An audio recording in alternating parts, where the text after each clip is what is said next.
अभेव, गुरु मेरा देव अलख अभेव। सर्व पूज चरण गुरु सेव, सर्व पूज चरण गुरु सेव। गुरु मेरी पूजा गुरु गोविंद, गुरु मेरा पार ब्रह्म गुरु भगवंत। गुरु मेरी पूजा गुरु गोविंद, गुरु मेरा पार ब्रह्म गुरु भगवंत। गुरु का दर्शन देख देख जीवा, गुरु के चरण तोए तोए सीमा। गुरु बिन आवर नहीं मैं ठाऊं, गुरु बिन आवर नहीं मैं ठाऊं।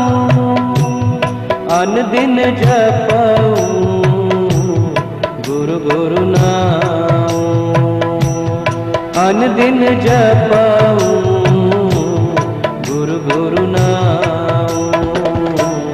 गुरु मेरी पूजा गुरु गोविंद, गुरु मेरा पार ब्रह्म गुरु भगवंत। गुरु मेरी पूजा गुरु गोविंद, गुरु मेरा पार ब्रह्म गुरु भगवंत।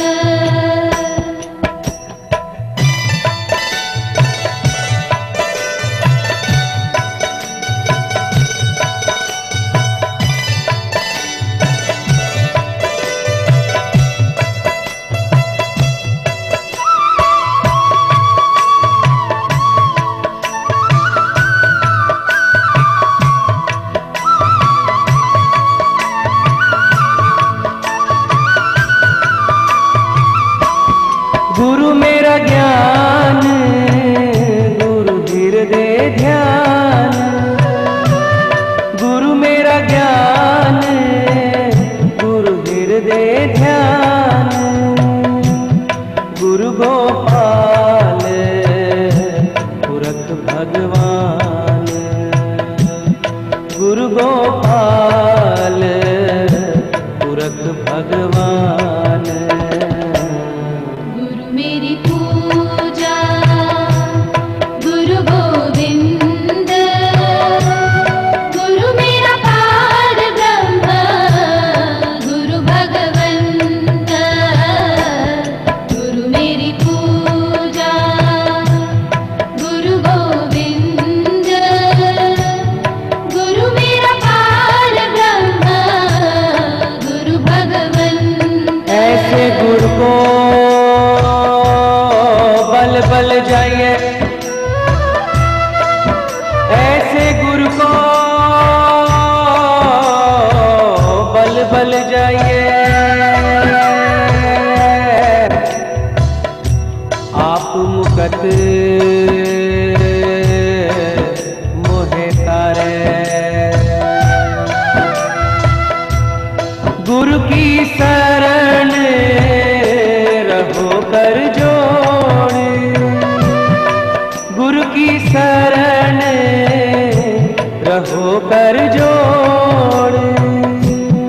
गुरु बिना मैं नाही हो रे, गुरु बिना मैं नाही हो रे। गुरु मेरी पूजा गुरु गोविंद, गुरु मेरा पार ब्रह्म गुरु भगवंत। गुरु मेरी पूजा गुरु Govind.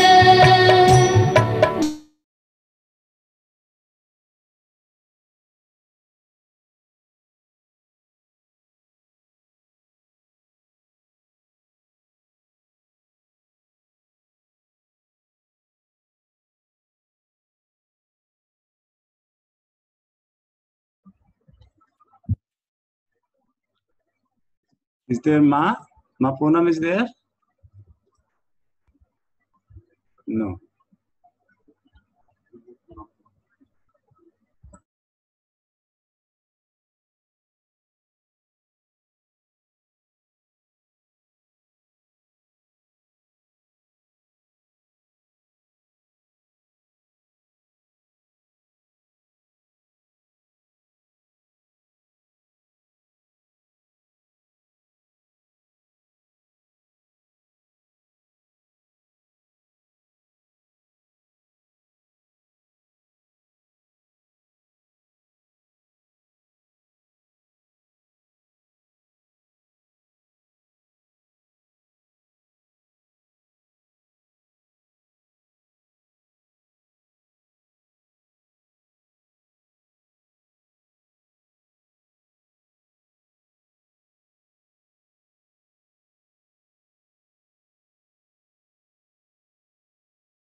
Yes, Dinesh, you are co-host now.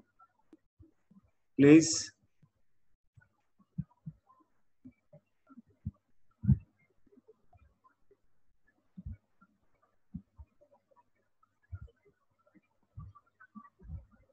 Play some music.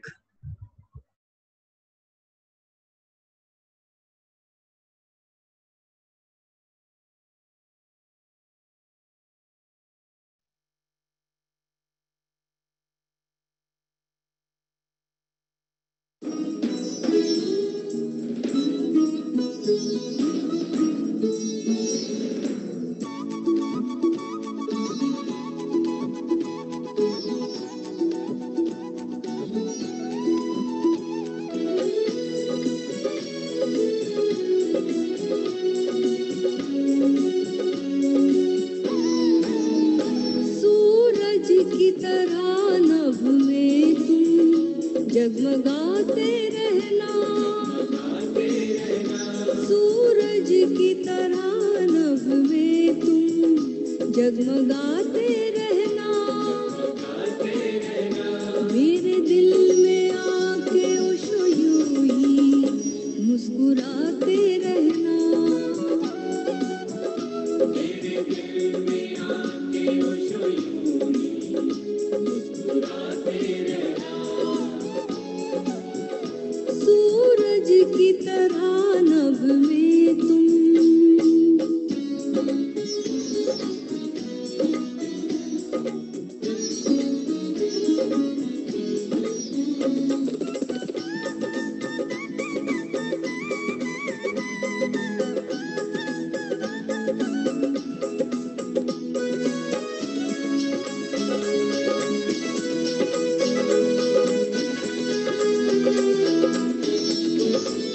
जब शाम ये ढल जाए और रात ये गहराए,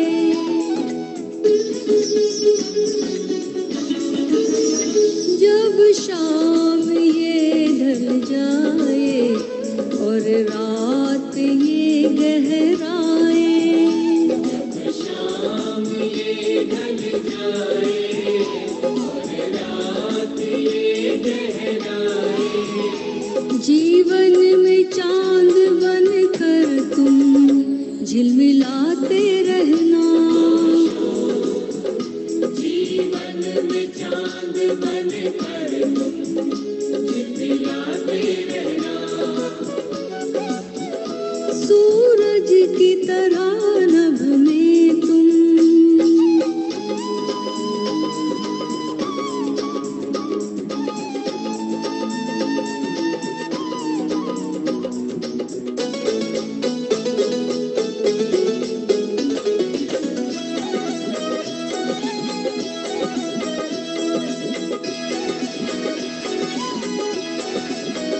ये साज भी रुक जाए, ये तान भी थम जाए,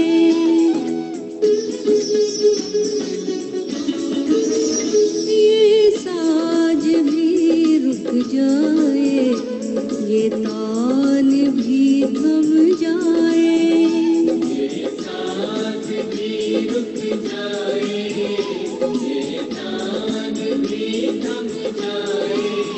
सन्नाटे में उतर कर तुम गुनगुनाते रहना। सन्नाटे में उतर कर तुम गुनगुनाते रहना। सूरज की तरह नभ में तुम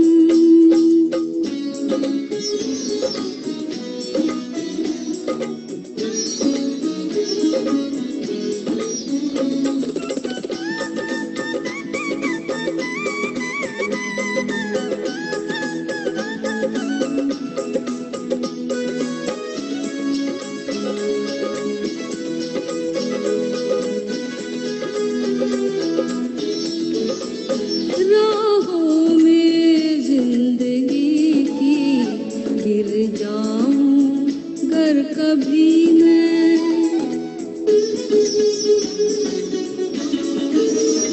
राहों में जिंदगी की गिर जाऊं गर कभी मैं।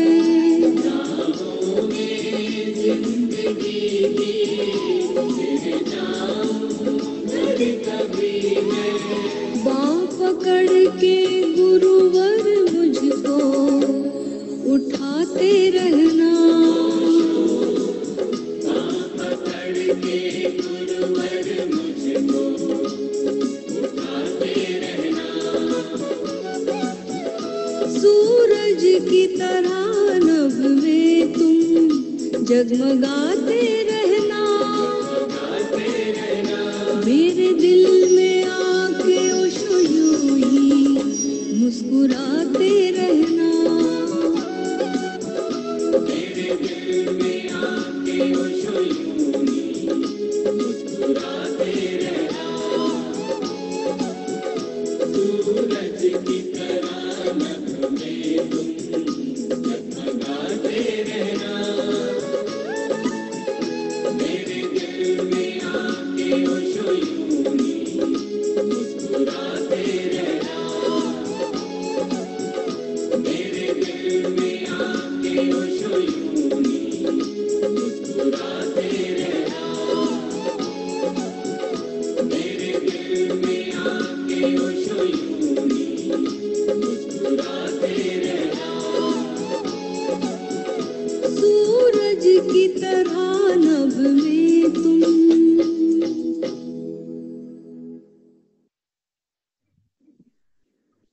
प्यारे मित्रों प्रणाम। आज की संध्या के इस सम्मेलन में, इस गेट टुगेदर में आप सबका हार्दिक स्वागत है। आइए सबसे पहले हम अपने परम गुरु ओशो, परम गुरु सूफी बाबा शाह कलंदर का स्मरण करते हैं और अपने श्रद्धेय सदगुरु बड़े बाबा सिद्धार्थ ओलिया से प्रार्थना करते हैं कि वो आज हम सबको इस सम्मेलन में, इस सत्संग में गाइड करें, अपना निर्देशन दें, अपनी कृपा बनाकर रखें, अपनी अनुकंपा हम पर बरसाएं। प्यारे मित्रों, आज की हमारी जो होस्ट हैं माँ पूनम, आचार्य माँ पूनम, उनके फादर अचानक हॉस्पिटलाइज करने पड़े, तो इमरजेंसी में वो हॉस्पिटल उनको जाना पड़ा है। हम सब आज की इस मीटिंग में ये भी कामना करेंगे कि उनके फादर जल्दी स्वस्थ हो जाएं और जो सदगुरु हमें संदेश देना चाहते हैं उसे भी ग्रहण करेंगे।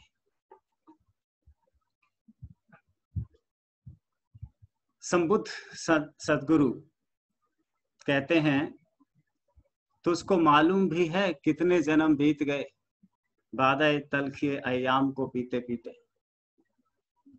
तुझको मालूम भी है कितने जन्म बीत गए बादे तलखिए अय्याम को पीते पीते। तिश्नगी फिर भी तेरी कम नहीं होने पाई।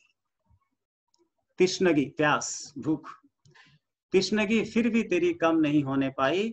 आओ पीने का सलीका मैं बताता हूं तुझे। दे मेरे हाथ में हाथ और चल मेरे साथ। आओ चलने का सलीका मैं बताता हूं तुझे।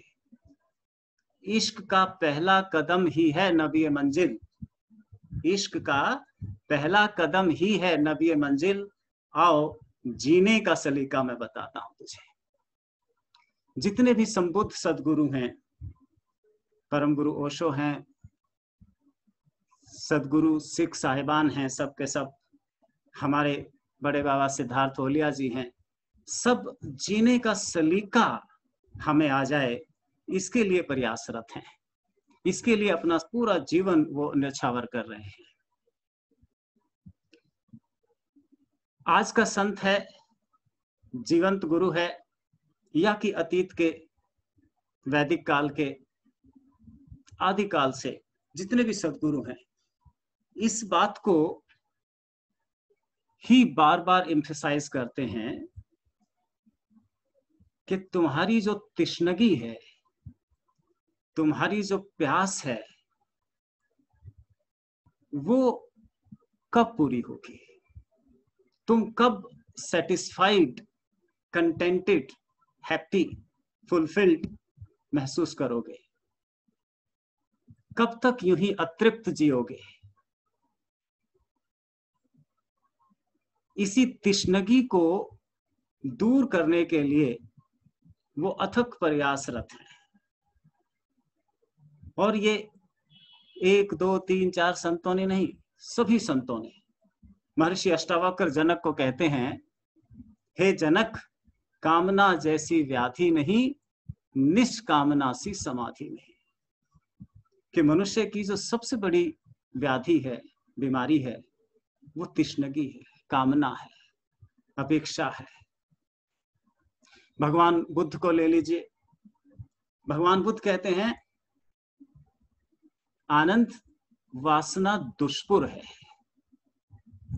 ये जो हमारे भीतर अपेक्षाएं हैं, ये जो हमारे भीतर प्यास है, अतृप्ति है, असंतोष है, ये जो हमारी इच्छाएं हैं इतनी सारी, ये कितनी भी तुम पूरी करो, कितना भी प्रयास करो, इसका स्वभाव पूरा होना नहीं है।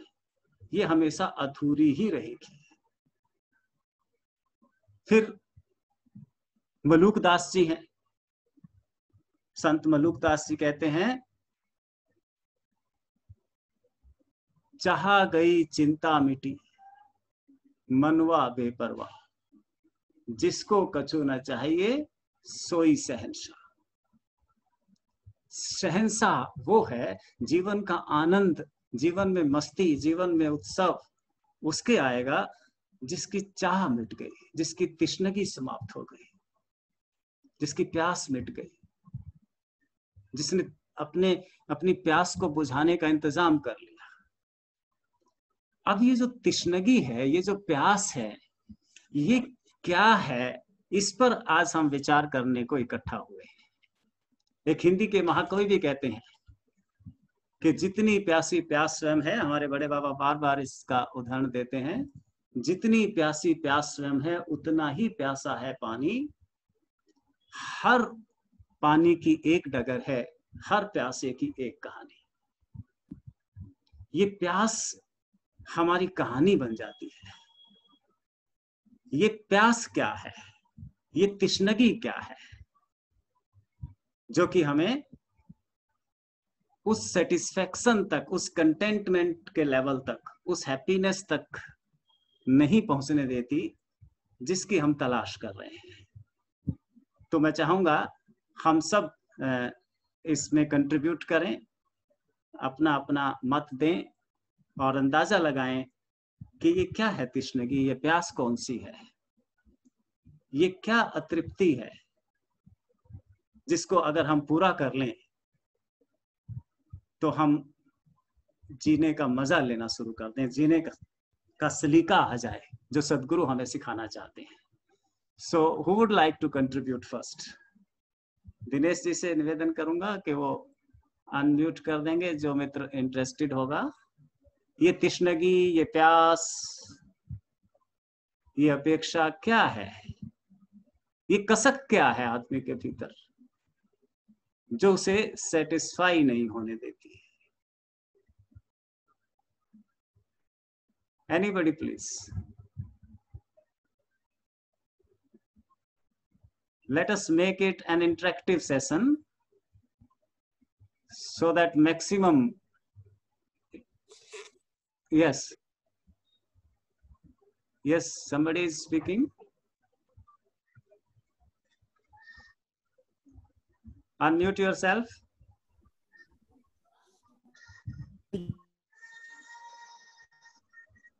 ये YN मुझे रहना आवाज आ रही? आ रही है। Yes Yes. Yes yes. Swami ji प्रणाम, हमारे सदगुरु को प्रणाम, शत शत नमन।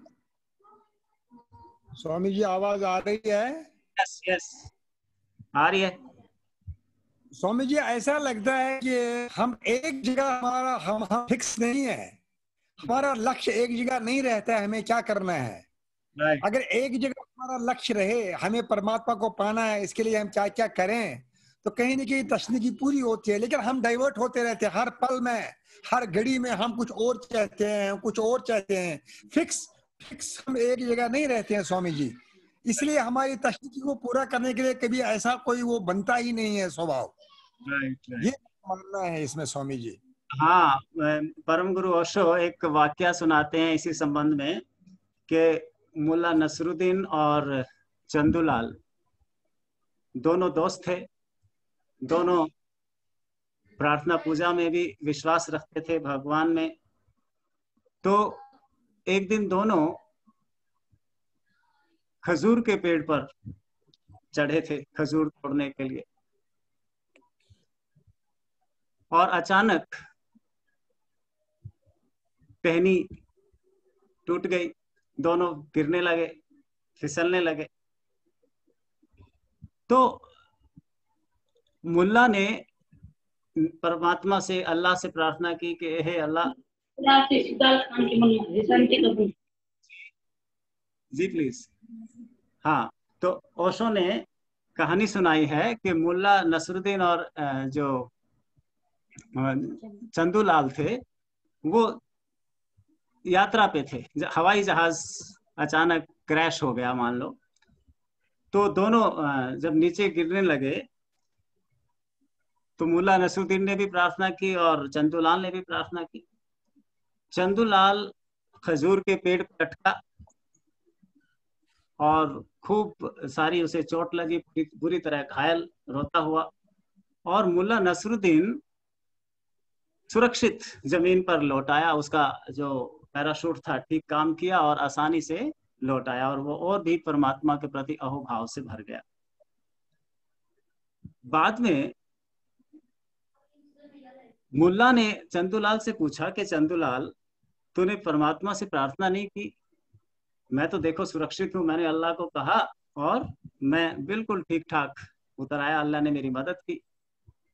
चंदूलाल कहता है कि हाँ, प्रार्थना मैंने की थी लेकिन हमारे भगवान ने सुनी नहीं। तुम्हारा अल्लाह ज्यादा सेंसिटिव है और वो ज्यादा अच्छा रिस्पॉन्स देता है। ये बात सुनकर भगवान को कुछ बात खटकी, अच्छा नहीं लगा, और वो प्रकट हुए। उन्होंने चंदूलाल को कहा कि चंदूलाल, तेरे प्रार्थना करने के ढंग में थोड़ा सा फर्क था, इसीलिए तुझे चोट लगी है। तूने पहले भगवान शिव को पुकारा, मैं त्रिशूल और नाग का इंतजाम कर ही रहा था ताकि तुझे पहचान में आ सके, कि तभी तूने सियाराम जी का नाम ले लिया। सियाराम जी के भेष में मैं आने लगा, तीर कमान वगैरह उठाया, धोती वगैरह पहनी, कि तू कहने लगा कि हे सीता मैया मुझे बचाओ, मरा। वो जब तक मैं साड़ी लपेटता रहा, स्त्री के भेष में आया, तब तक तो गिर ही गया, बताओ मैं क्या करूं। तो वही बात YN राणा जी कहते हैं कि हम किसी एक विषय पर अपना मन नहीं टिकाते, कोई एक लक्ष्य अपना नहीं रखते, लक्ष्य हमारे दिन प्रतिदिन बदलते रहते हैं, इसीलिए वो पूरे नहीं होते। तो एक तो ये कारण ये बताया कि ये हमारी तिश्नगी इसलिए कम नहीं होने पाती है।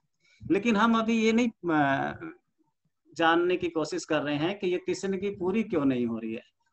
हम जानने की कोशिश कर रहे हैं कि तिश्नगी है क्या, what is this thirst, what is this hunger, ये अतृप्ति, ये असंतोष, ये डिससेटिस्फैक्शन क्या है? ये तो अब ये पूरी क्यों नहीं हो रही है, इस विषय पे बात हुई है।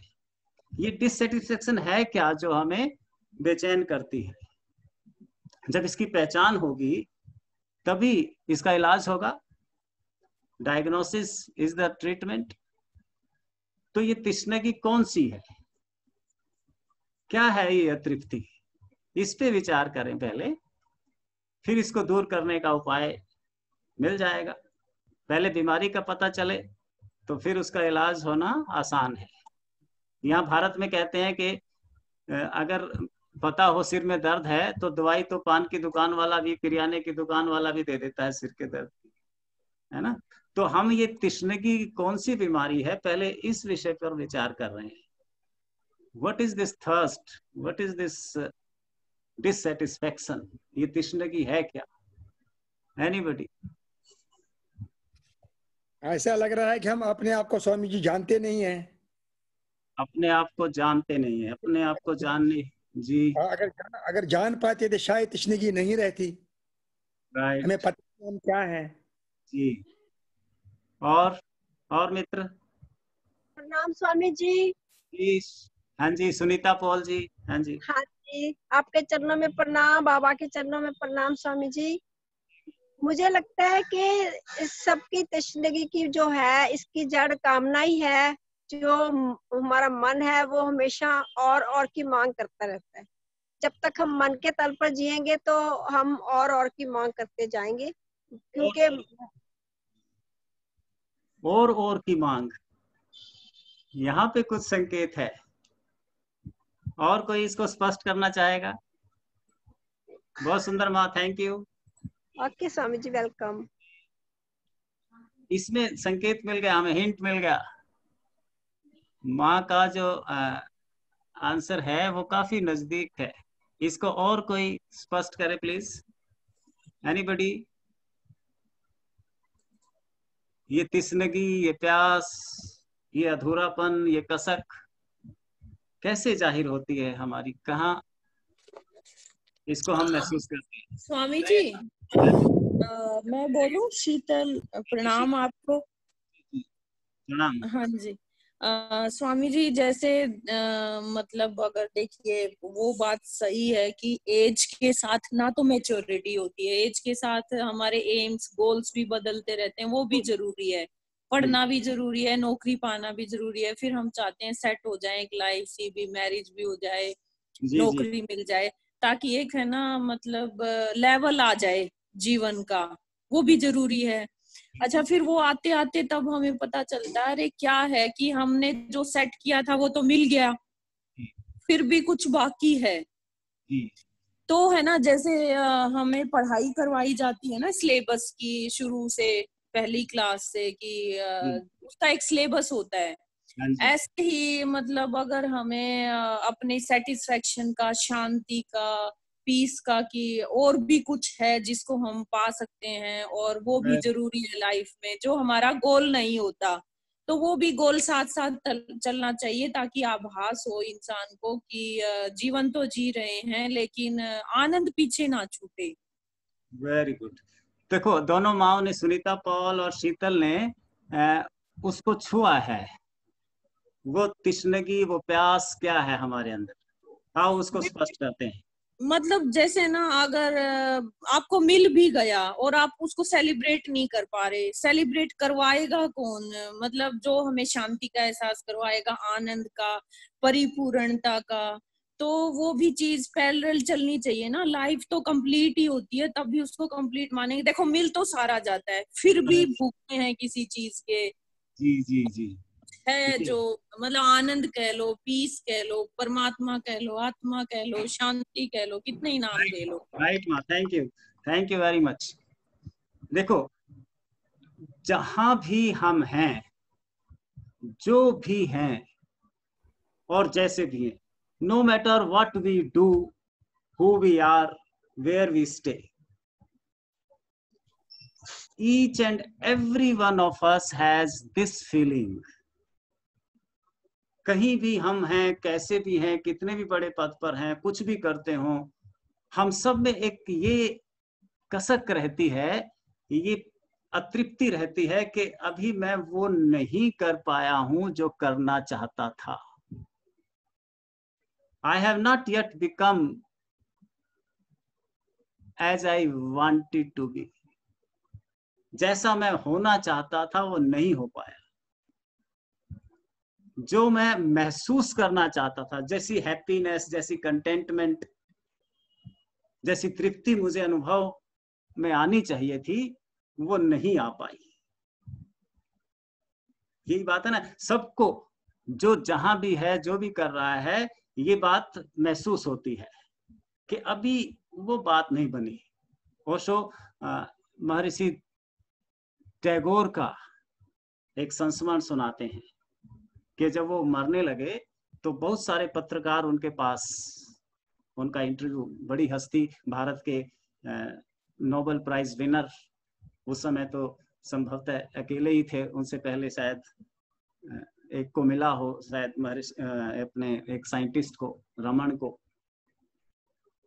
तो पत्रकारों ने उनसे पूछा कि आप तो महाकवि हैं, दुनिया भर में आपकी प्रसिद्धि है, भारत क्या वो नोबेल प्राइज विनर हैं, तो आप तो संतुष्ट मर रहे होंगे। कहते हैं महर्षि टैगोर की आंखों में आंसू आ गए। महर्षि टैगोर ने कहा कि अरे कहाँ, अभी तो मैं साज भी नहीं बिठा पाया था, अभी तो सुर भी नहीं मिला पाया था, वो जो गीत मैं गाना चाहता था अभी नहीं गा पाया, अभी तो बस तुतला ही रहा था कि चलने की बारी आ गई। देखो, महर्षि टैगोर जैसा भी व्यक्ति असंतुष्ट मरता है। यही बात एलियट के बारे में है, जॉन कीट्स के बारे में है, शैली के बारे में है। सब अतृप्त के जो गीत में गाना चाहता था वो भी नहीं गा पाया। और अगर हम देखें तो जगत में जो फिजिकल प्रोग्रेस का आधार है हर फील्ड में, चाहे वो म्यूजिक हो, चाहे वो मेडिकल साइंस हो, चाहे वो एग्रीकल्चर हो, कहीं भी हो, विकास का ये अतृप्ति ही आधार है। अगर म्यूजिशियन को ये लग गया कि मैंने जो गाना था गा लिया, इससे बेहतर अब और नहीं गाया जा सकता, तो आगे नए गाने, नई धुन बनना बंद हो जाएंगे, है ना। कोई एक प्रश्न पूछते थे सदगुरु कि मनुष्य के विकास में सबसे बड़ी बाधा कौन सी है? What is the biggest impediment in today's progress, in man's progress? तो इसका उत्तर क्या है? हमारी आज की जो अकम्प्लिशमेंट है, अगर हमें लगे कि हमने जो अचीव करना था कर लिया, जो पाना था पा लिया, वही सबसे बड़ी इम्पेडिमेंट, सबसे बड़ी बाधा है, सबसे बड़ी ऑब्स्टेकल है। उसी वजह से व्यक्ति का विकास रुक जाता है और इसी वजह से आदमी अतृप्त भी रहता है, असंतुष्ट भी रहता है, डिससेटिस्फाइड भी रहता है, कंटेंटमेंट भी नहीं हो पाती। दोनों इसके तीर हैं, दोनों तरफ। तो इसी को हमने सेटिस्फैक्शन की तरफ भी ले जाना है, डीप कंटेंटमेंट और फुलफिलमेंट की तरफ ले जाना है, और इसी को विकास का आधार भी बनाना है। तो हमने ये शायद स्थापित कर लिया, बात समझ ली कि ये तिसनगी, ये अतृप्ति हमारे अंदर इनहेरेंट है। और वो क्या है कि I have not yet become as I wished to be, जैसा मैं होना चाहता था अभी नहीं हो पाया हूं। ये दूसरा, I have not yet done what I wish to do, मैं अब तक वो नहीं कर पाया जो मैं कर सकता था, जो मुझे कर लेना चाहिए था। And I have not yet felt the happiness that I need to feel. मैं वो प्रसन्नता, वो उत्फुल्लता, वो उत्साह, उमंग हासिल नहीं कर पाया हूं जैसी मैं महसूस करना चाहता था, हासिल करना चाहता था। ये अतृप्ति है, ये तृष्णगी है, इसको दूर करना है, इसको अपनी सांसारिक फिजिकल प्रोग्रेस का आधार भी बनाना है और इसे अपनी आंतरिक वृद्धि में, आंतरिक विकास में बाधा भी नहीं बनने देना है। दिस अर्ज टू ग्रो, ये आगे बढ़ने की चाह, टू बिकम बेटर, बेहतर हो जाने की चाह, ये यूनिवर्सल है और common to all human being. सब में वृक्ष और बड़े होना चाहते हैं, चांद तारों को छूना चाहते हैं, पक्षी और उड़ान भरना चाहते हैं और आनंदित होना चाहते हैं। हमारी प्रार्थना है अस्तो मा सद्गम्य तमसो मा ज्योतिर्गम्य मृत्युर्मा अमृतम गम्य। ये इस अतृप्ति, इस तृष्णगी का एक्सप्रेशन है कि हे प्रभु हमें सत्य से और सत्य की ओर, या असत्य से सत्य की ओर, अंधकार से प्रकाश की ओर, मृत्यु से अमृत की ओर ले चलो। ये विकास का आधार है।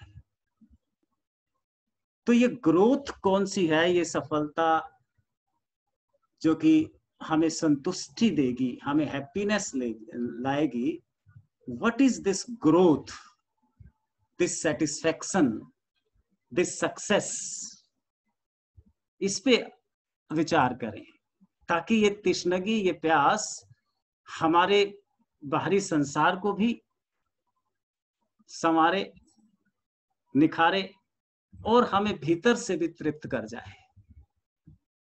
हमारी जड़ें भी गहरी हों और हमारी शाखाएं भी चारों तरफ फैले।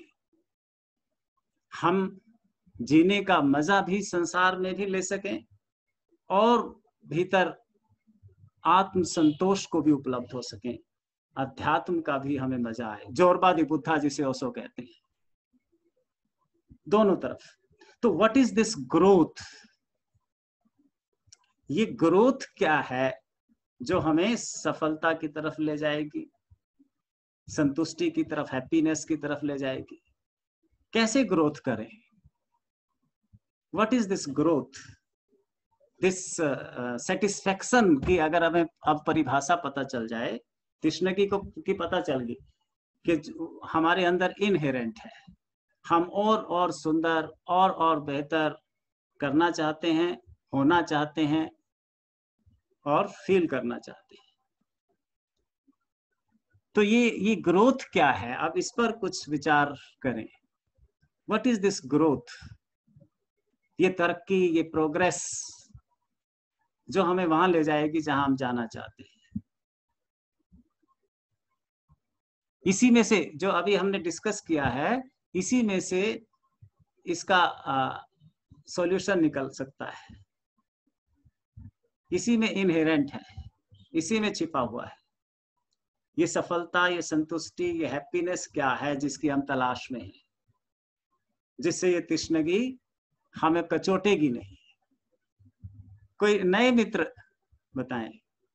इसी की तलाश के लिए अभी हमारा एक प्रोग्राम है 1 से 9 सितंबर, जिसको हम ध्यान समाधि के नाम से जानते हैं। 1 से 9 सितंबर तक होने वाला है। उसमें माँ पूनम आचार्य जो हर रोज हैप्पीनेस की डोज हमें यहाँ देती हैं, वो मुख्य आचार्य के रूप में काम करेंगी। तो उसके लिए मैं चाहूँगा आप लोग रजिस्ट्रेशन कराएं, तो वहाँ आपको इसका पूरा विज्ञान मिलेगा कि ये प्यास क्या है, ये तृष्णगी क्या है और ये कैसे हमें बाहर और भीतर दोनों तरफ से समृद्ध करती है।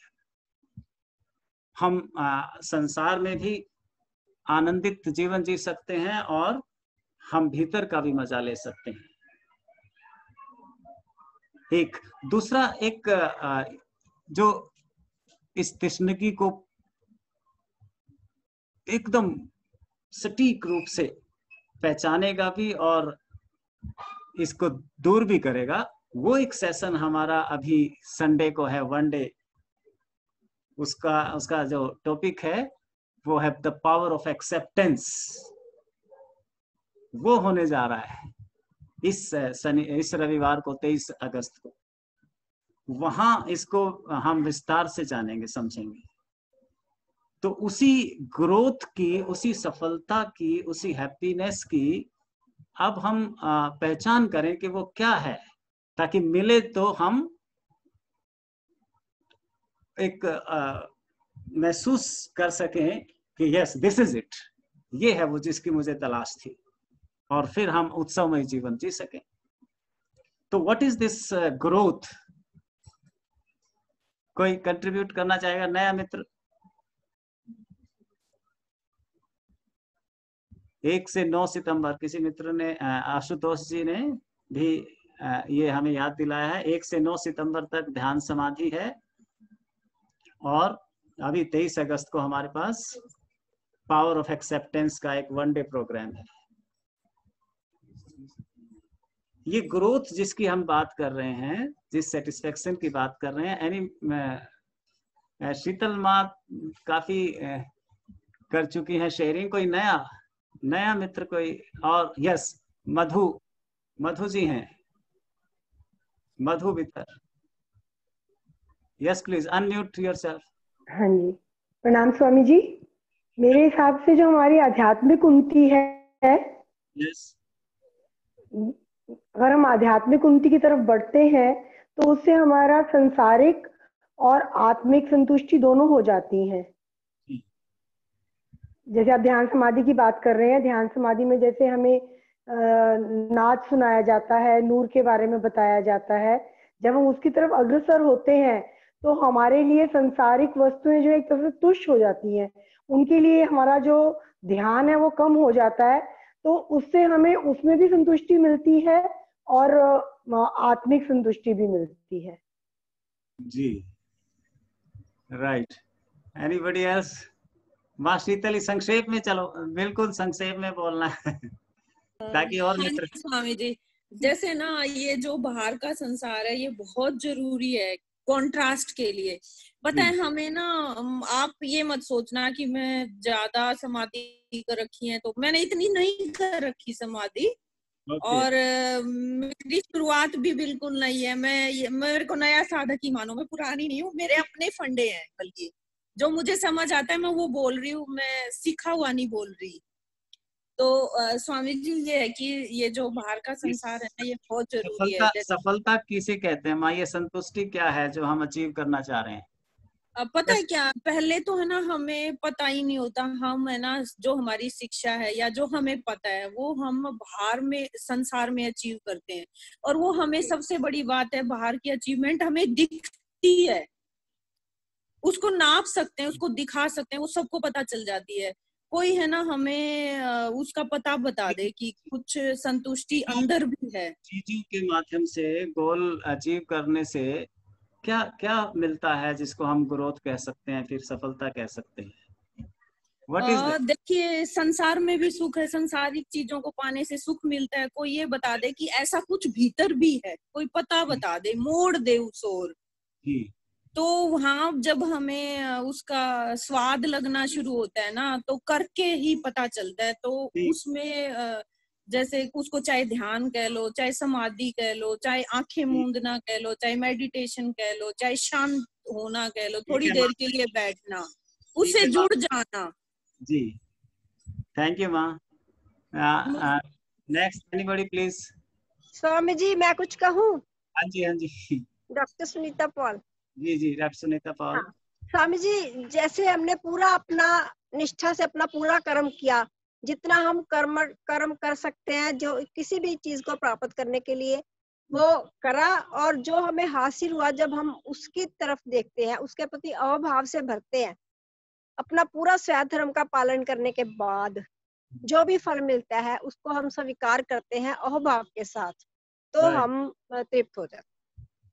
जी, सफलता इससे आती है जब हम उसका आनंद लेते हैं। तो हाँ, ये जो ग्रोथ है, ये जो सफलता है, देखो इसके 3 एस्पेक्ट हैं, 3 आयाम है, 3 पहलू हैं, तभी हम आप महसूस कर सकते हैं कि yes I am satisfied, I am contented.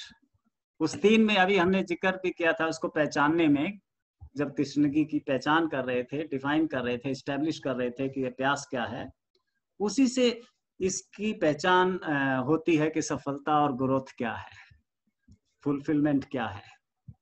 3 तलों पे ये हमें महसूस जब तक ना हो तब तक हम सेटिस्फाइड और हैप्पी और कंटेंटेड महसूस नहीं करते।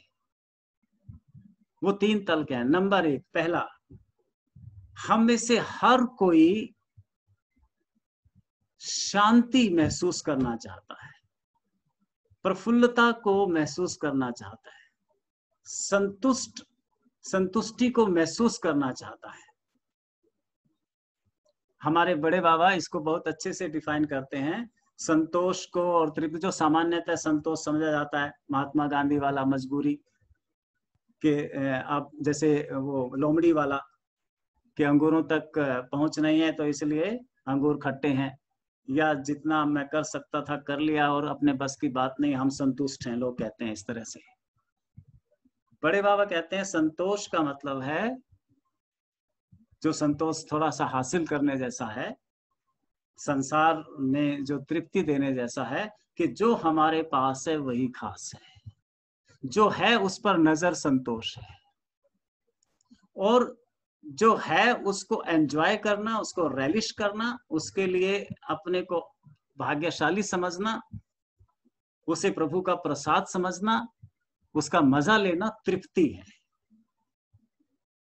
तो ये जो फीलिंग है, एक तो फीलिंग के तल पर हमें एहसास होता है कि yes I am happy, contentment की फीलिंग आती है, पीसफुलनेस की फीलिंग आती है। हमें महसूस होता है कि बस अब अगर कुछ भी ना मिले, जैसे बड़े बाबा कहते हैं कि अगर हमारा बुलावा आ जाए आज, राम बुलावा भेजिया, जैसा कबीर कहते हैं, दिया कबीरा रोए, जो सुख साधु संत, जो सुख साधु संग में सो सुख बैकुंठ ना होए। ऐसा बुलावा आ जाए। यहाँ लग रहा है कबीर भी अभी पूरी तरह से जाने को तैयार नहीं है, क्योंकि साधु संग ज्यादा सुख देता है, जैसा कि उन्हें बैकुंठ में अपेक्षित है, उससे भी ज्यादा। तो बड़े बाबा कहते हैं कि अगर हमें आज बुलावा आ जाए और हम कह सकें yes I am ready, nothing is pending, मेरा कुछ भी पेंडिंग नहीं है, मैं चलने को तैयार हूं, ऐसा पीस, ऐसी कंटेंटमेंट, ऐसी हैप्पीनेस अगर हमें महसूस होती है, एक पहला आयाम ये है। अभी संतुष्टि कितनी 33% हुई जो हम अचीव करना चाहते हैं, कि फीलिंग के तल पर हम प्रसन्न महसूस करें, प्रफुल्लित महसूस करें, ठहराव आ जाए कि बस और कुछ चाहे ना भी मिले तो भी हम पूरी तरह मजे में हैं। कोई किसी तरह की अपेक्षा, हमें किसी तरह की कोई अधूरापन सा महसूस नहीं होता। तो ये पीसफुलनेस, ये हैप्पीनेस, ये कंटेंटमेंट कोई कब फील करता है? ये कैसे आएगी? ये पहला आयाम कैसे पूरा होगा? कोई हैप्पीनेस, पीसफुलनेस जीवन में कब आती है?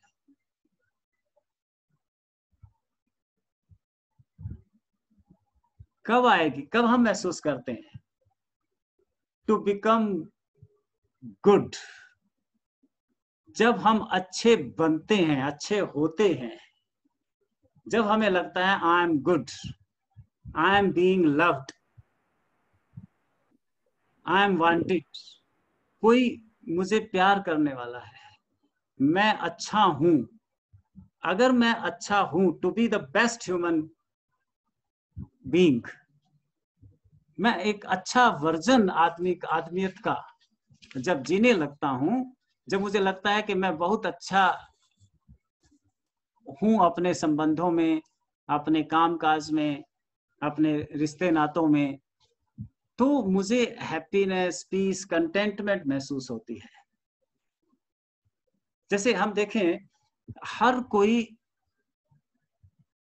दयालुता, सत्य, सरलता, न्याय, प्रेम, सहानुभूति, क्षमा, इन सबको प्यार करता है। कि हमारे जीवन में काइंडनेस हो, ट्रूथफुलनेस हो, कंपैशन हो, सत्य, सरलता, न्याय, प्रेम, क्षमा, दया, सद्भावना, हर कोई, ये मनुष्य में इनहेरेंट है कि हम सब ट्रूथफुलनेस को प्यार करते हैं। अब कोई कह सकता है कि नहीं, इतने लोग हमारे साथ धोखाधड़ी करते हैं, झूठ बोलते हैं, इतने लोग अन्याय करते हैं, इनजस्टिस करते हैं, ये कहा जा सकता है। यानी ये बात, इस बात से हम पूरी तरह से एग्री नहीं हो सकते कि हर कोई ट्रूथफुलनेस को, सत्य को, न्याय को, सरलता को प्यार करता है, प्रेम पूर्ण और सहानुभूति, प्रेम पूर्ण होने को और सहानुभूति से भरे होने को प्यार करता है, चाहता है कि वो हमारे अंदर हो। क्योंकि जो अगर लोग प्यार करते, लोग ट्रूथफुल होना चाहते, सत्य न्याय को प्यार करते, तो फिर वो दूसरों को धोखा क्यों देते, दूसरों को चोट क्यों पहुंचाते अपनी वाणी से, दूसरों की टांग क्यों खींचना चाहते, द्वेष और ईर्ष्या क्यों करते। ये बात कही जा सकती है और ये है, ऐसा है। महाभारत का एक उदाहरण हम देखते हैं कि जब कर्ण का रथ फंस जाता है और वो रथ निकालने में बिजी हैं, रथ का पहिया निकालने में, तो भगवान कृष्ण अर्जुन को 400 BC सिखाते हैं। भगवान कृष्ण अर्जुन को कहते हैं कि अर्जुन, अभी कर्ण की पीठ है, तुम तीर चलाओ, इसका वध कर दो। अब कर्ण का नाम ही कर्ण है, उनके कान बहुत तेज थे, कर्ण ने सुन लिया। कर्ण कहते हैं, भगवान आप 400 BC सिखा रहे हो, ये तो अच्छी बात नहीं है, आप अधर्म सिखा रहे हो, आप अन्याय सिखा रहे हो, आप तो इसके प्रस्तावक हो, आप तो न्याय को बढ़ावा देने वाले, सत्य को बढ़ावा देने वाले हो, और आप तो यहाँ नाजायज इसको कह रहे हो।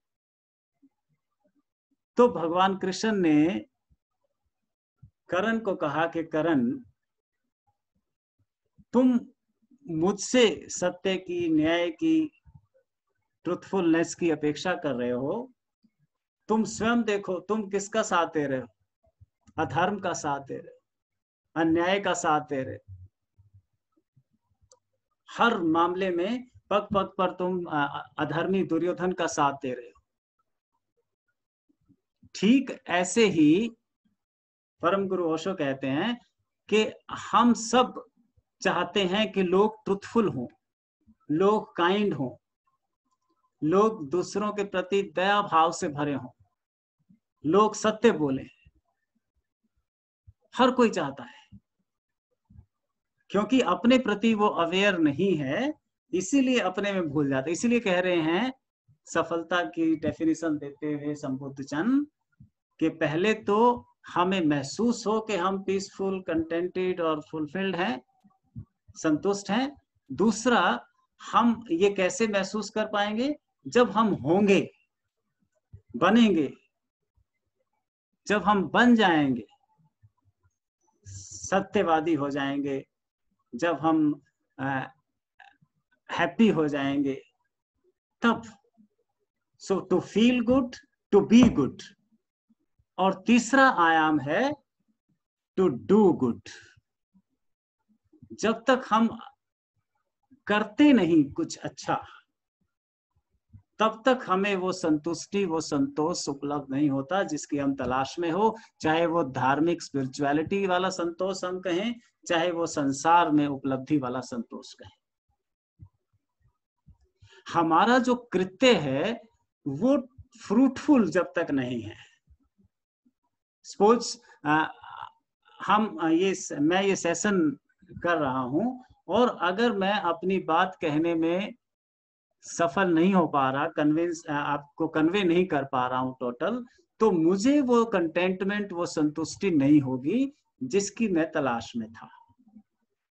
एक इंस्टांस सदगुरु सुनाते हैं कि कोई लकड़हारा था और वो 100 रुपए रोज में लकड़ी काटता था।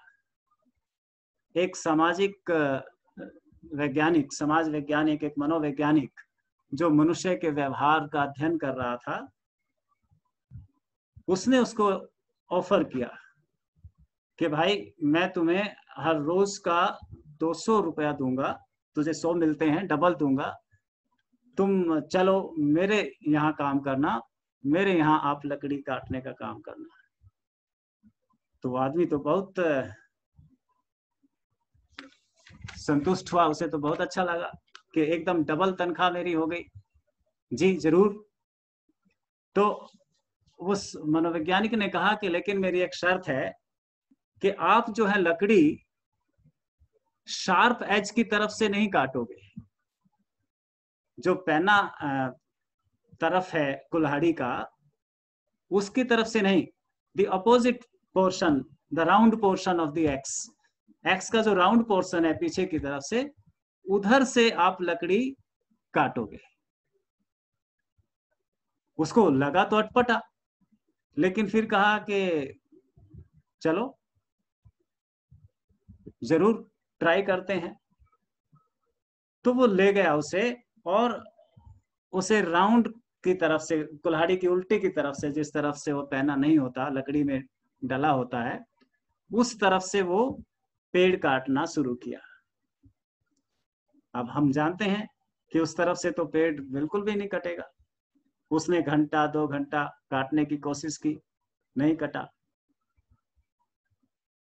देखा उसने मनोवैज्ञानिक की तरफ, मनोवैज्ञानिक ने कहा कि कटे ना कटे आपको 200 रुपया डेली का मिलेगा, you just keep on doing your work, अपना काम करते रहो।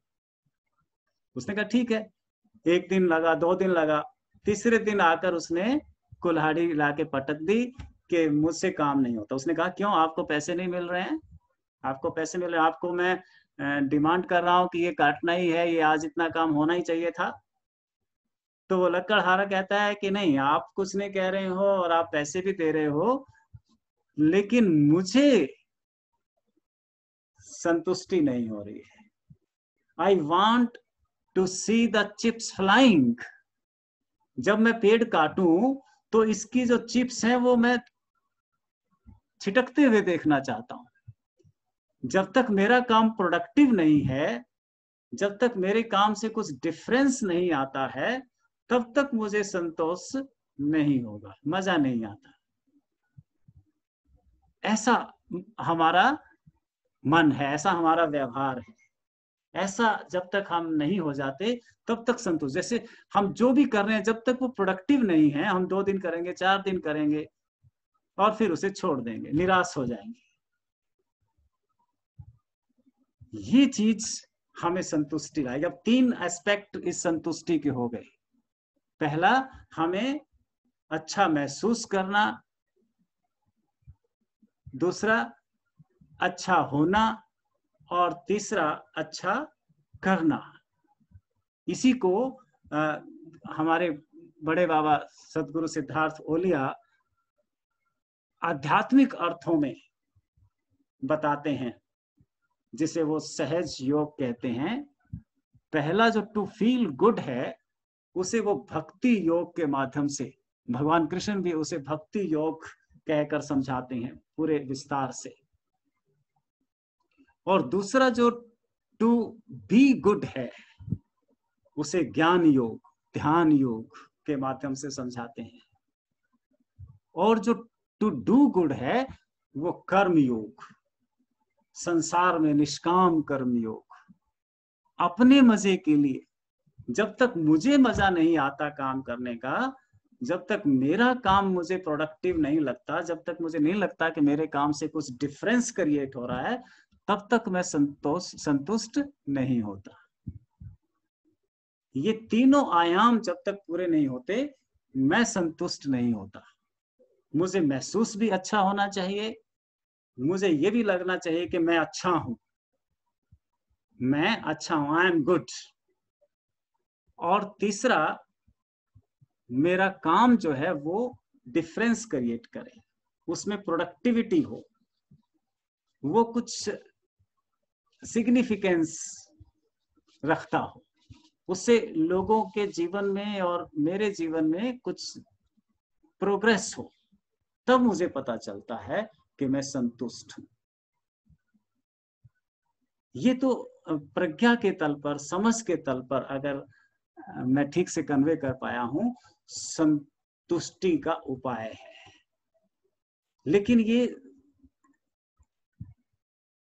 ठीक से हमें आ ही जाए, आत्मसात हम कर ही लें अपने जीवन में, ये पूरी तरह से पॉसिबल नहीं है सबके लिए।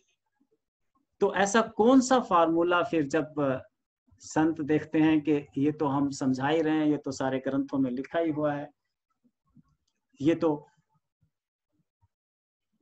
एक ही संत के एक शिष्य को उपलब्ध हो जाता है, दूसरा शिष्य उसको बिल्कुल भी नहीं समझता, बगावती हो जाता है, विद्रोही हो जाता है, योग भ्रष्ट हो जाता है, छोड़कर चला जाता है। ये तो मन ठीक से समझ नहीं पाता।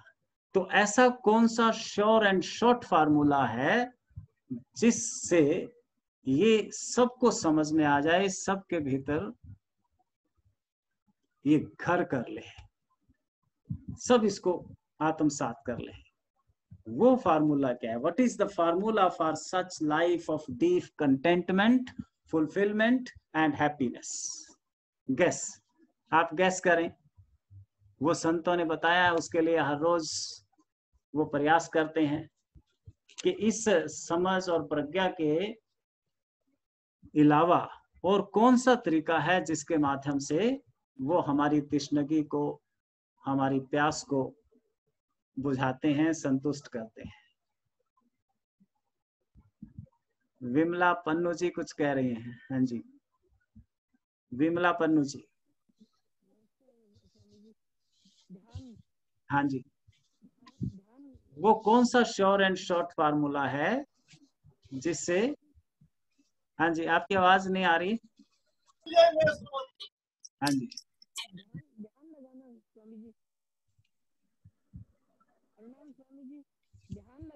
हाँ, एक उत्तर आ गया अनुराधा बंसल जी की तरफ से। मनजीत सिंह जी भी कुछ बोल रहे हैं। माँ विमल पन्नू की आवाज नहीं आ रही, आप म्यूट हो गए हो, आप म्यूट हो गए हो। प्रणाम आचार्य जी। हाँ जी, वो है आंतरिक यात्रा जो कि हम ध्यान की विधि से कर सकते हैं। ध्यान, अनुराधा बंसल माँ भी कह रही है ध्यान, वो फार्मूला जिससे जितनी हमने ये बातें की सारी, इन सबसे ज्यादा जो कारगर फार्मूला है जिससे हम उस परम संतोष को, कंटेंटमेंट को उपलब्ध हो सकते हैं, वो केवल और केवल ध्यान है। That is only meditation, meditation and meditation. अब सवाल उठता है कि ध्यान से कैसे संतुष्टि आ जाती है? ध्यान ऐसा क्या है, क्या कर देता है? ऐसी कोई किताबी ही बात होगी? ऐसा कैसे हो सकता है कि ध्यान कुछ ऐसा कर दे कि वो संतोष जो इतने सारे उपाय संत बताते हैं कि हमें महसूस भी होना चाहिए। महसूस कैसे होगा? जब हम अच्छे होंगे। और अच्छा कैसे महसूस करेंगे? जब हम कुछ प्रोडक्टिव करेंगे। इन सब से भी अच्छा समझा सकता है वो ध्यान। ऐसा कैसे? ऐसा, हाँ जी, रियल हैप्पीनेस, अनुराधा बंसल। हाँ, ये रियल हैप्पीनेस कैसे ध्यान से आती है? रियल कंटेंटमेंट ध्यान से कैसे आती है? खुद में केंद्रित करता है। वेरी गुड, खुद में केंद्रित करता है। निहारिका कुमार टू एवरीवन, निहारिका कुमार जी कहते हैं ध्यान जो है खुद में केंद्रित करता है, खुद ही से मिलाता है, खुद ही अपने होने से, हमारा जो वास्तविक होना है। इकबाल एक उर्दू के शायर हुए हैं, वो कहते हैं जिंदगी भर तो हुई गुफ्तगू गैरों से, मगर आज तक हमसे हमारी ही मुलाकात ना हुई। एक और मंजीत सिंह जी कह रहे हैं अपने होने का अनुभव होता है ध्यान में, अपनी वास्तविकता से परिचित होता है। अब वास्तविकता से परिचित होने से कैसे हम हैप्पी हो जाएंगे, कैसे संतुष्ट हो जाएंगे? देखो एक और उत्तर आया है, खुद को जाने कि आप कौन हैं, खुद अनुभव करवाता है खुद को खुद से जाना। हाँ, ओके, राइट। हम वास्तविक अपने होने को जानने से संतुष्ट कैसे हो जाएंगे, कैसे सेटिस्फेक्शन हो जाएगी? स्वीकार एंड अहोभाव। ठीक है, आओ इसको समझते हैं। ध्यान का अर्थ है, ध्यान का पारिभाषिक अर्थ कह सकते हैं, ध्यान की जो परिभाषा है, डेफिनेशन है, वो है आत्म परिचय, आत्मबोध, या जैसा अभी मित्र कितने सारे कह रहे हैं, सबको मालूम है कि अपने वास्तविक होने से परिचित हो जाना। अब वास्तविक होने से परिचित होकर कैसे कोई सुख को, आनंद को, संतुष्टि को उपलब्ध हो जाता है, इसे समझते हैं। देखो, हमारा वास्तविक होना पहले क्या है वो देखें। हमारा वास्तविक होना, क्या ये शरीर है, द बॉडी? शरीर जिससे हम चलते फिरते हैं, खाते हैं, जिसके द्वारा बातचीत करते हैं, एक दूसरे से कनेक्ट होते हैं, क्या ये हमारा होना है? ये हमारा होना नहीं हो सकता। जिसको हम देख पाते हैं, अनुभव कर पाते हैं, जिसे कंफर्ट और डिस्कंफर्ट ला सकते हैं, वो हम नहीं है। ये शरीर हमारा होना नहीं है। शरीर को, अगर शरीर हमारा होना है तो शरीर को तो निरंतर अपेक्षाएं होती हैं, इसको रोटी कपड़ा मकान चाहिए, इसको बीमारी होती है, ये ज्यादा खाकर भी परेशान होता है, कम खाकर भी असंतुष्ट रहता है, कम खाए तो भी असंतुष्ट है, स्वास्थ्य मिल जाए तो किसी और की चाह से परेशान हो जाता है, कोई और तृष्णगी से घेर लेती है, बड़ा मकान हो जाना चाहिए, फिर बड़ा मकान हो गया तो बड़ी गाड़ी हो जानी चाहिए, सब कुछ हो गया तो बेटा कहे में होना चाहिए, आज्ञाकारी होना चाहिए, बेटा भी आज्ञाकारी है तो पत्नी कुछ ज्यादा सुंदर होनी चाहिए। शरीर की तृष्णगी नहीं, अगर मैं शरीर ही हूं तो फिर तो संतोष का, अपनी सेटिस्फेक्शन का, कंटेंटमेंट का कोई उपाय ही नहीं है। शरीर कभी इसी को तो देखकर कहा है बुद्ध ने कि वासना दुष्पुर है, शरीर की जरूरतें पूरी नहीं हो सकती, इसकी व्याधियां दूर नहीं हो सकती, एक बीमारी ठीक होती है दूसरी हो जाती है। तो अगर हम शरीर ही हैं तो हम भूल जाएं संतोष को, कंटेंटमेंट को, तो क्या फिर हम मन हैं? हम मन भी नहीं है। मन को हमेशा कुछ नया चाहिए, समथिंग न्यू। मन को ज्ञान चाहिए, मन को एंटरटेनमेंट चाहिए। अब ज्ञान इतना है, एक चीज पता चल जाए ये भी मुझे पता होना चाहिए ना। जैसे अब कितनी सारी हमने बातें की, फिर भी मन संतुष्ट नहीं है कि ठीक से बात कह नहीं पाया, ठीक से सबको इन्वॉल्व नहीं कर पाया, सबकी शेयरिंग नहीं हो पाई। मन कभी संतुष्ट नहीं होगा, तो फिर इसका भी कोई उपाय नहीं है। चाहे हम जो अब तक हमने बातें की, जो संतोष के हमने उपाय, 3 एस्पेक्ट जाने, वो सारे पूरे हो जाएं, फिर भी मन को संतोष नहीं हो सकता। सारी व्यवस्थाएं अच्छी हो, सब अनुकूल हो जाए, मन कभी संतुष्ट नहीं। मन संतुष्ट हो गया तो फिर संसार का विकास रुक जाएगा, जो बाहरी विकास है।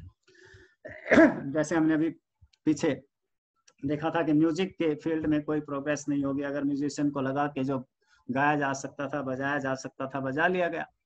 मेडिकल साइंस में कोई विकास नहीं होगा कि जो दवाई बनाई जा सकती थी, स्वास्थ्य के जो उपाय किए जा सकते थे, कर लिए गए। वहां कुछ प्रोग्रेस नहीं होगी फिर, अगर मन संतुष्ट हो गया। तो मन का असंतुष्ट होना तो सौभाग्य है, उसकी वजह से हमें संतोष नहीं आएगा। इसलिए ओशो ने कहा नो माइट। ओशो ने अपने आश्रम से बाहर लिखवा दिया था कि मन और जूते आश्रम के गेट पर ही रख के आना है। Keep your mind and shoes out of the door. मन अगर हम हैं तो कभी संतुष्ट नहीं हो सकते। तो फिर क्या हम हृदय पर बड़ी बात होती है कि दिल से बात करो, दिल से एक दूसरे से मिलो। दिल भी हमारा कितना, दिल को चाहिए प्रेम, दिल को चाहिए क्षमा। दिल क्रोध करता है, हृदय द्वेष करता है, भयभीत होता है। दिल को कभी तृप्ति नहीं हो पाती, भावनाएं कभी हमारी शांत नहीं होंगी। प्रेम मिलता है और मिलना चाहिए, हर चीज और की मांग जो तृष्णगी की परिभाषा थी, कभी संतोष नहीं। तो इसलिए दिल के लेवल पर भी हम संतुष्ट नहीं हो सकते, सेटिस्फाइड नहीं हो सकते। इन सब के पार हृदय, मन और शरीर के पार इनको संचालित करने वाली जो एनर्जी है, जो कॉन्शियसनेस है, जो चेतना है, चैतन्य है, वो हमारा होना है। जो इन सब का व्यवहार देखती है कि शरीर को अब सर्दी लग रही है, अब गर्मी लग रही है, अब मैं मोटा हो गया हूं, मैं पतला हो गया हूं, अब भूख लगी है, अब ये बीमारी है, अब ये दर्द हो रहा है, ये जिसको प्रतीति होती है, मेरा मन दुखी है, सुखी है, ये बहुत अच्छा है, ये बहुत बुरा है, ये जो नोट कर पाता है, जिसको महसूस होता है, अब हृदय उन्माद से भरा है, अब मेरे हृदय में इसके प्रति प्यार आ गया है, इससे मुझे ईर्ष्या हो रही है, द्वेष हो रही है, ये भी जिसको पता चलता है, वो जो आत्मा है, वो जो चैतन्य है, वो संतुष्ट हो सकता है। क्योंकि उसमें अगर कुछ जोड़ दें तो उसमें कुछ वृद्धि नहीं होती, बढ़ता नहीं, और उसमें से कुछ घटा दें, हटा दें तो उसका कुछ घटता नहीं। जैसे अपने जिस कमरे में आप बैठे हो वहीं ले लो। कमरा वास्तव में क्या है? अंग्रेजी में शब्द है रूम। रूम का अर्थ है खाली जगह, एम्प्टीनेस। ये जो एम्प्टीनेस है, यही वास्तविक कमरा है, इसी की उपयोगिता है। इसमें हम कुछ एक्स्ट्रा जोड़ नहीं सकते, इसमें से कुछ घटा नहीं सकते, इसको अतृप्त नहीं किया जा सकता, इसको तृप्त नहीं किया जा सकता। यही हमारा होना है। जो भीतर एम्प्टीनेस है, जो भीतर स्पेस है, खालीपन है, जो अंतर आकाश है, उसमें कुछ जोड़े तो जुड़ता नहीं, वृद्धि नहीं होती, कुछ घटाएं तो घटता नहीं, उसको असंतुष्ट नहीं किया जा सकता। जब हम अपनी आइडेंटिफिकेशन, अपनी पहचान उसके साथ जोड़ लेते हैं, जब हम उसे तादाद में बना लेते हैं, आइडेंटिफाइड हो जाते हैं उसके साथ, तो हम तृप्त होते हैं। तब हमें पता चलता है कि ये बीमारी तो शरीर को हो रही है, ये अपमान तो शरीर को हो रहा है, ये दुख तो मन को हो रहा है ना, ये तो दिल को परेशानी हो रही है। मैं तो सदा साक्षी हूं, दृष्टा हूं, देखने वाला हूं। इसीलिए ध्यान से वो अल्टीमेट कंटेंटमेंट और सेटिस्फेक्शन आती है जिसकी हम तलाश में हैं, जाने अनजाने, बचपन से। कब से तलाश कर रहे हैं हम? कब से तलाश कर रहे हैं? कब पहली बार मनुष्य ने घोषणा की कि उसे आनंद चाहिए, उसे संतुष्टि चाहिए, सेटिस्फेक्शन चाहिए? अपने जीवन से ले लें या पूरी मनुष्यता से ले लें, कब आदमी ने ये जाहिर किया कि मैं आनंद चाहता हूं, मस्ती चाहता हूं? कोई अंदाजा लगाएगा? At the very moment of birth, पैदा होते ही आदमी ने घोषणा की, चिल्लाया कि मुझे आनंद चाहिए। कैसे? हर बच्चा पैदा होते ही रोता है। रोता है क्योंकि पैदा होने में उसे दर्द होता है, पीड़ा होती है, और वो रोकर चिल्लाकर घोषणा कर रहा है कि मैं दर्द के लिए, पीड़ाओं के लिए दुनिया में नहीं आया हूं, मुझे तो आनंद चाहिए, मस्ती चाहिए, उत्सव चाहिए, और यहां मुझे क्या हो रहा है, कष्ट हो रहा है। तो तभी से आदमी आनंद की तलाश में है। From the very moment of birth उसे वो सुख फिर जगह जगह ढूंढता है, खिलौनों में, नौकरियों में, पत्नियों में, बच्चों में, है ना, ध्यान समाधि में, सब जगह ढूंढता है। तो वो कब पूरा होता है, कब उसे संतुष्टि होती है, जब उसे पता चलता है कि ये शरीर, मन, बुद्धि मैं नहीं हूं, मैं इनके पार जो चैतन्य है, जो निराकार चेतन आकाश है, वो मेरा होना है, और उसे अब कुछ नहीं चाहिए। उसी को देखकर, उसी से रूबरू होकर मलुकदास ने कहा था, चाहा गई चिंता मिटी, मनवा बेपरवाह, जिसको कछु न चाहिए सोई शहंशाह। वो किसको नहीं चाहिए कुछ, वो जो निराकार चेतन आकाश है, ये जो कमरे की एम्प्टीनेस है, इसको कुछ नहीं चाहिए। दीवारों को चाहिए पेंट चाहिए, है ना, इनकी रक्षा मुरम्मत चाहिए, दूसरी पंखा ठीक होना चाहिए, सोफे सेट को रिपेयर की जरूरत है, लेकिन जो इसकी एम्प्टीनेस है हमारी कमरे की, इसको कुछ नहीं चाहिए। जब कमरा अपनी वास्तविकता से परिचित हो जाएगा तो इसे संतोष होगा, तो इसे संतुष्टि होगी। तो इसलिए बातों से बात नहीं बनेगी, बातें बहुत हो गई। हम 10 मिनट का एक प्रयोग करते हैं ताकि इस संतुष्टि को आज अनुभव करके इसे आत्मसात करके जाएं। तो मैं चाहूंगा सभी मित्र आंखें बंद कर लें और कंफर्टेबली बैठ जाएं। जिस अवस्था में उन्हें कंफर्ट महसूस हो, लेटना चाहें लेट जाएं, और बैठे रहना चाहें बैठे रहें।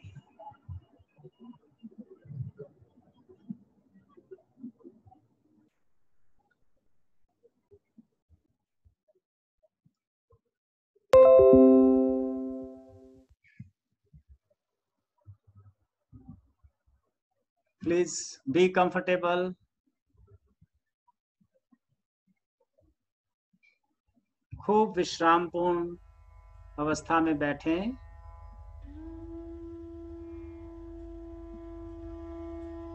अपने शरीर का स्मरण करें। Remember your body.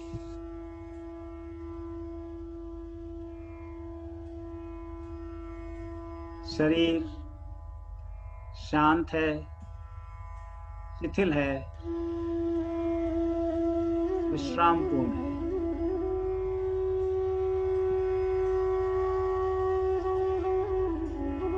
Feel if there is any tension somewhere. अगर कहीं कोई तनाव है, खिंचाव है, तो उसे ढीला छोड़ दें।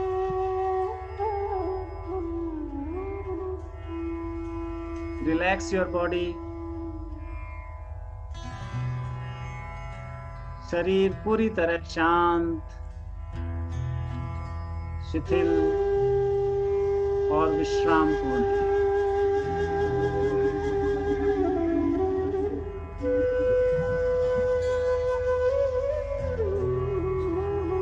इस शरीर को रोटी चाहिए, कपड़ा चाहिए, मकान चाहिए, अच्छा स्वास्थ्य चाहिए, केयर चाहिए।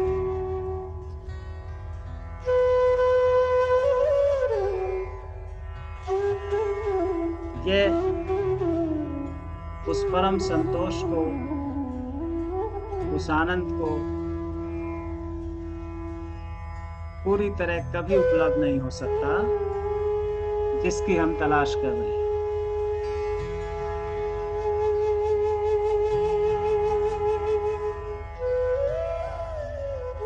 अपने विचारों का अवलोकन करें। Watch your thoughts.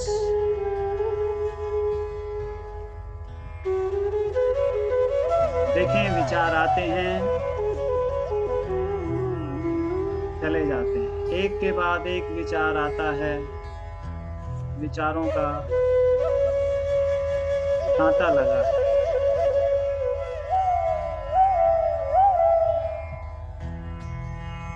विचार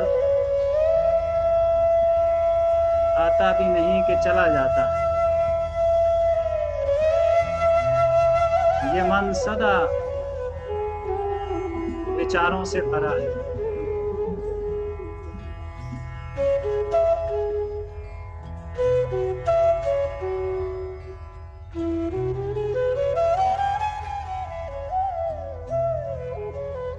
मन को हमेशा कुछ न कुछ नया चाहिए, और चाहिए, बेहतर चाहिए, बेटर चाहिए। Something new, something better, something more। ये कभी संतुष्टि को, आनंद को, सेटिस्फेक्शन को उपलब्ध नहीं हो सकता।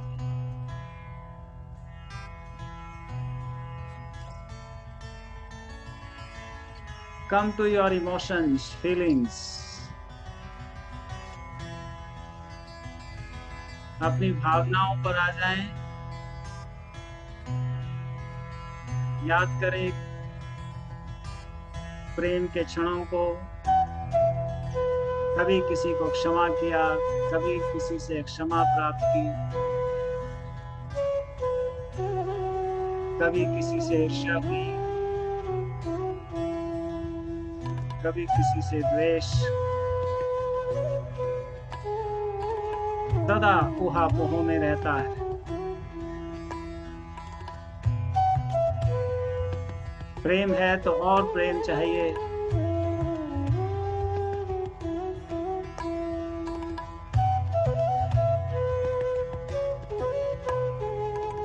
और की मांग रहती है।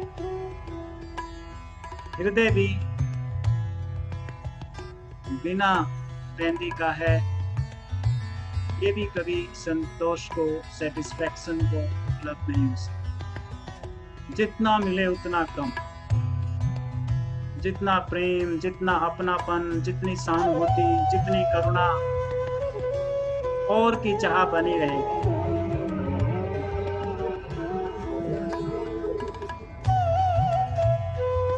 अब बंद आंखों से अपने निराकार चेतन आकाश को देखें।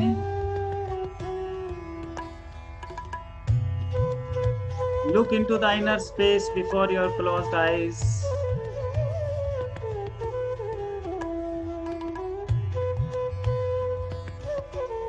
बंद आंखों से जो दिखता है,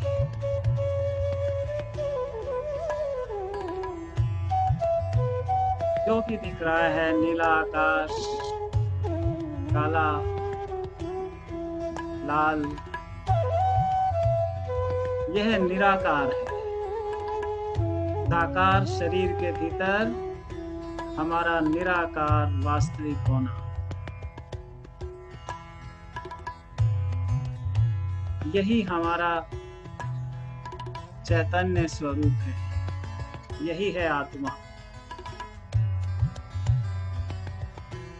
यही हमारा असली होना है। इस निराकार चेतन आकाश में कुछ भी जुड़ता नहीं, कुछ भी कम होता नहीं।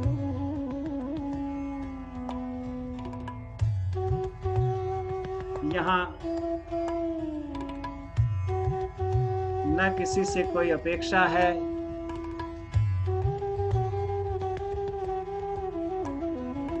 न किसी से कोई शिकायत। यह सदा सदा निर्मल है,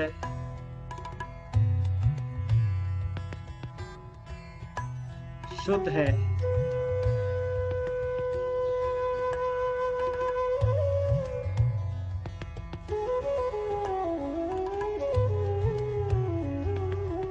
आनंद इसका स्वभाव है।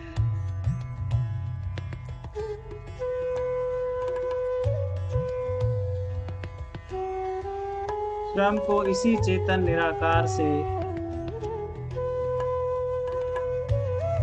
आइडेंटिफाइड करें, इसे ही अपना होना जाने और आत्यंतिक संतोष को उपलब्ध हो जाएं। इसे लगातार देखते हुए इसके साथ एक हो जाएं। While looking into this inner space, merge into it. यही ध्यान है, यही संतोष है, यही आनंद है।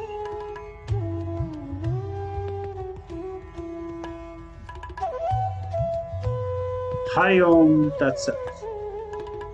Let meditation dawn on you.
धीरे धीरे 2-4 लंबी गहरी सांस लें।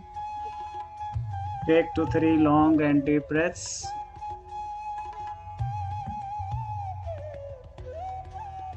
अपने हाथों पांव की उंगलियों को हिलाएं। Move your fingers and toes. दोनों हाथ जोड़कर परम गुरु ओशो, सदगुरु बड़े बाबा सिद्धार्थ होलिया जी को अपने अहोभाव व्यक्त करें। प्रभु से प्रार्थना करें, प्रभु जगत के सभी प्राणी सुखी हों, शांत हों, स्वस्थ हों और हमारे ध्यान का परिणाम जगत के सभी प्राणियों को उपलब्ध हो। हाथों को रगड़कर चेहरे और आंखों पर फिराएं।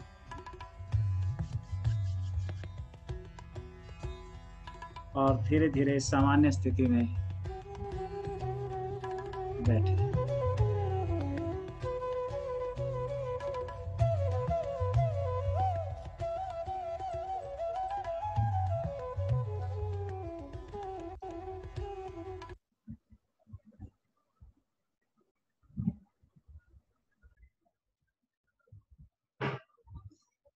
Yes, it's your turn now. एक दो मित्र कुछ कहना चाहते हैं तो प्लीज से और ask something. You are welcome. 2-3 minute हमारे पास हैं। somebody wants to say something। हाँ जी, राजीव जी कुछ बोल रहे हैं। अनम्यूट करके अनम्यूट। हाँ जी, यस। स्वामी जी बहुत बेहतरीन, बहुत बढ़िया, बहुत उम्दा प्रोग्राम था और बार बार ये बात समझाई जा रही है जी कि भी जो पास है वो खास है। योग और कर्म योग से जोड़ के बहुत अच्छा आपने वो दिया। मैं तो एकदम से जंप कर गया था आत्म सिमरन पे। तो सुंदर, ठीक, बहुत बढ़िया, सबको मिले, अच्छा मिला। Thank you. और हाँ जी, एनीबॉडी एल्स? जी गुनीत माँ।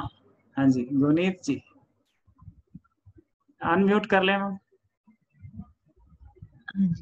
जी। यस, फिर म्यूट हो गया। यस, आप ठीक है।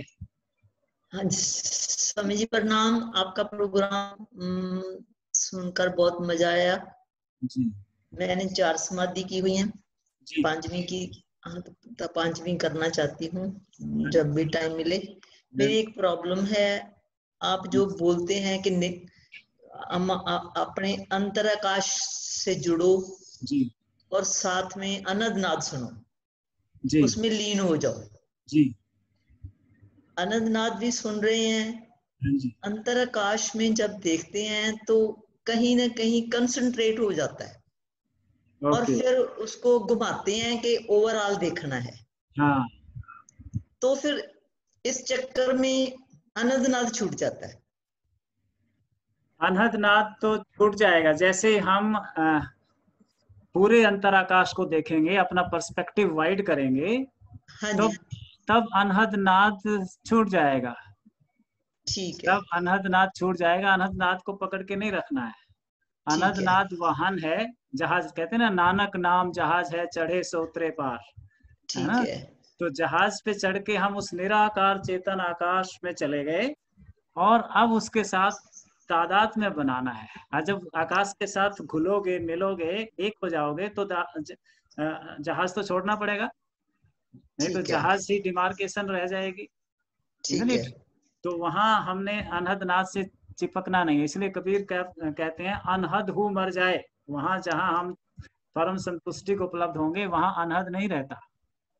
वास्तव में अनहद हमारा होना है, आकाश का होना है। जब तक हम उससे भिन्न महसूस करते हैं तब तक उसकी प्रतीति होती है। जब हम उसके साथ सम्मिलित हो जाते हैं, एक हो जाते हैं, तो उसकी प्रतीति नहीं होती। जैसे आंख को आंख की प्रतीति नहीं होती, आंख को आंख नहीं दिखती, है ना। हाथ को हाथ स्पर्श में नहीं आता। ऐसे ही ठीक जब हम अपने वास्तविक स्वरूप में जाते हैं, संतुष्टि को, आनंद को उपलब्ध हो जाते हैं, अनहद छूट जाता है। ਅਨੰਦ ਤੋਂ ਛੁੱਟ ਹਾਂਜੀ ਅਨੰਦ ਛੁੱਟ ਗਿਆ। ਅਸੀਂ ਅੰਤਰਕਾਸ਼ ਨੂੰ ਦੇਖ ਰਹੇ ਹਾਂ ਜੀ। ਅੰਤਰਕਾਸ਼ ਦੇਖਦਿਆਂ ਤਾਂ ਤੁਹਾਨੂੰ ਹਰ ਵੇਲੇ ਆਪਣੀ ਜਿਹੜੀ ਨਜ਼ਰ ਆ ਉਹ ਵਾਈਡ ਕਰਨੀ ਪੈਂਦੀ ਹੈ। ਕਦੀ ਨਾ ਕਦੀ ਜਦੋਂ ਕੰਸੈਂਟਰੇਟ ਹੋ ਜਾਂਦਾ ਹੈ ਉਦੋਂ ਫਿਰ ਮਨ ਚਾਹੁੰਦਾ ਵੀ ਕੰਸੈਂਟਰੇਟ ਨਹੀਂ ਕਰਨਾ। ਇਹਦੇ ਤੋਂ ਬਚਣ ਦਾ ਕੀ ਉਪਾਅ ਹੈ? वही अवेयरनेस है, यानी कभी हम ध्यान में लगातार नहीं हो सकते ना, उसमें समाधि में मर्जिंग लगातार नहीं हो सकती। जैसे उसमें कई बार हम बाहर निकलते हैं, कई बार जैसे नील नदी बहती है अफ्रीका में, बहुत दूर तक वो अंडरग्राउंड रहती है और फिर ऊपर आ जाती है, फिर अंडरग्राउंड चले जाती है। ये हमारे जीवंत होने का, संसार में होने का प्रमाण है। तभी हम हैं। अगर वो कंटिन्यूअस रहेगी तो फिर हम यहाँ पृथ्वी पे नहीं हो सकते, है ना। तो ये ऐसे तभी उसका मजा आएगा कंट्रास्ट में उसके होने का, है ना। लेट्स एक्नॉलेज मां। सुंदर, थैंक यू जी, थैंक यू स्वामी जी। और एक तो मित्र, एनीबडी? हाँ जी, गैलेक्सी A10, आप अनम्यूट कर लें स्वामी जी, अनम्यूट कर लें, माइक को छुएं, ये माइक के सिग्नल उसको। यस, हेलो, हाँ जी, यस यस, प्रणाम गुरुजी। मैं कल से ज्वाइन किया हूँ आपके सेशन को और पूनम जी के माध्यम से लगा हूँ। मन केंद्रित, जैसे मन जब भी ध्यान करो ना कहीं भटकता रहता है जी। और अभी और भी सेशन आप ही करने हैं, बहुत कुछ समझना है। मन तो केंद्रित कर ले, मतलब जैसे मन जहाँ चाहे वहाँ आ जाए, उसके बारे में वो थोड़ी सी, मतलब ज्यादा समय नहीं लूंगा आपका जी। मन को कंट्रोल या किस सेशन में कैसे क्या होगा। अभी मैं 1 सितंबर से जो कोर्स होने वाला है उसमें कोई ज्वाइन कर रहा हूँ मैं जी। हाँ, तो पूनम जी करा रही है उनका सेशन और आप लोगों का सेशन में कल से ही कर रहा हूँ। वैसे मैं पढ़ता रहा हूँ, काफी दिनों से पढ़ता रहा हूँ उसको, लेकिन कभी इस तरह से नहीं मैं आमने सामने रहा हूँ। इस पर कोई? हाँ, मन को स्वामी जी केंद्रित नहीं करना है हमने। मन को संसार में केंद्रित करना पड़ता है, पढ़ने लिखने में, ड्राइविंग करने में, खाना बनाने में, है ना, अपने को संवारने में। भीतर मन को केंद्रित नहीं करना है। जैसे अभी माँ गुनीत जी कह रही थी, भीतर हमने पूरे पर्सपेक्टिव को देखना है, नजरों को कहीं पर एकाग्र नहीं करना है। तो ध्यान में और एकाग्रता में यही फर्क है। जब हम एकाग्रता में संसार में विकास होता है और ध्यान में हमारी जड़ें आत्मा में गहराती है। तो आपने कंसंट्रेशन नहीं करना है। ध्यान की आपको अच्छी परिभाषा 23 तारीख को आप करोगे, माँ 23 अगस्त को, सॉरी, हाँ 30 अगस्त, सॉरी 23 अगस्त बीत गया, मैं पहले भी गलत बोल गया। 30 अगस्त को होगा, माँ पूनम ध्यान का सेशन लेंगी, माँ पूनम जी जी जी जी, असली ध्यान से परिचय कराएंगे वो। अभी हमने यहाँ ध्यान एकदम यहाँ ध्यान का प्रयोग ठीक से नहीं किया, छोटा सा प्रयोग था समय की कमी की वजह से। जी जी जी जी, फिर बहुत आनंद आया जी। तो आपने बहुत आनंद आया कंसंट्रेशन नहीं रखना है जी। ध्यान को लगाने की जरूरत नहीं होती, ध्यान में हो जाते हो आप ऑटोमेटिकली। लगाना तो कंसंट्रेशन को पड़ता है। कंसंट्रेशन में प्रयास है, ध्यान में प्रयास नहीं है, निष्प्रयास है ना। निष्प्रयास होना सिखाएंगे माँ पूनम 30 तारीख को, तो वहां पर आपका स्वागत है एकदम। एक और शेयरिंग अंत में, फिर उत्सव मनाते हैं। दिनेश जी एक सेलिब्रेटिव सॉन्ग लगाएंगे, 2 मिनट के लिए उत्सव मनाएंगे जी। 1 मोर, कोई हमारे सीनियर आचार्य कुछ संदेश देना चाहते हैं, कुछ कहना चाहते हैं? बहुत ही सुंदर सेशन रहा आचार्य अनुपम जी, बहुत बहुत बधाई और सभी पार्टिसिपेंट्स की तरफ से थैंक्स टू यू। और एक चीज मैं कहना चाहूंगा, सभी यहाँ पे नए साधक भी जुड़े हैं, पुराने भी हैं हमारे सीकर्स, कि हर संडे को आप प्लीज जुड़ते रहिएगा, क्योंकि 30 अभी अगस्त को जो आ रहा है उसमें बहुत ही प्यारा आचार्य पूनम जी होंगी, अमोल जी होंगे, how to accept the things, power of acceptance के ऊपर बहुत प्यारा सेशन है। और स्पेशली मेरी रिक्वेस्ट है कि अपने बच्चों को, यंगस्टर्स को, स्टूडेंट्स को आप जरूर ज्वाइन करवाइएगा, बिकॉज यंगस्टर्स के लिए बहुत ही इम्पोर्टेंट है कि आज के युग में हम कैसे चीज़ों को एक्सेप्टेंस बढ़ाएं अपनी, क्योंकि बहुत ज़्यादा यंगस्टर्स में तनाव है, बहुत ज़्यादा कंपटीशन है। तो मेरा सबसे रिक्वेस्ट है कि ज़रूर 30 अगस्त को, और रादर एवरी संडे, ये सदगुरु का दिया हुआ एक गिफ्ट है। सो प्लीज़ आप जुड़ते रहिएगा उसमें। और एक बार फिर से आचार्य पूनम जी को बहुत बहुत धन्यवाद इस सुंदर सीरीज के लिए, and thanks to you Acharya Anupam ji. Thank you so much. So nice of you. Let us now pray for Poonam मा's father.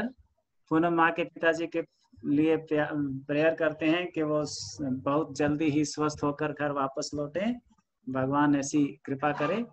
और अंत में सेलिब्रेट करते हुए, उत्सव मनाते हुए विदा होते हैं, कल फिर मिलने के लिए एक बहुत सुंदर सेशन के लिए। जी, दिनेश जी इज देयर?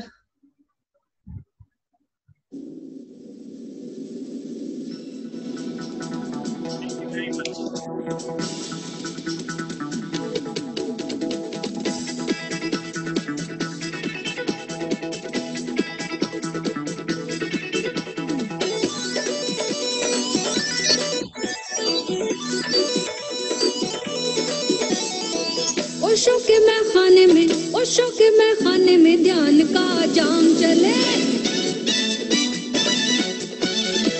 ओशो के मैखाने में ध्यान का जाम चले, ओशो के मैखाने में ध्यान का जाम चले। दिन चले रात चले, दिन चले रात चले, सुबह और शाम चले, ओशो के मैखाने में ध्यान का जाम चले, ओशो के मैखाने में ध्यान का जाम चले। दिन चले रात चले, दिन चले रात चले, सुबह और शाम चले, ओशो के मैखाने में ध्यान का जाम चले, ओशो के मैखाने में ध्यान का जाम चले।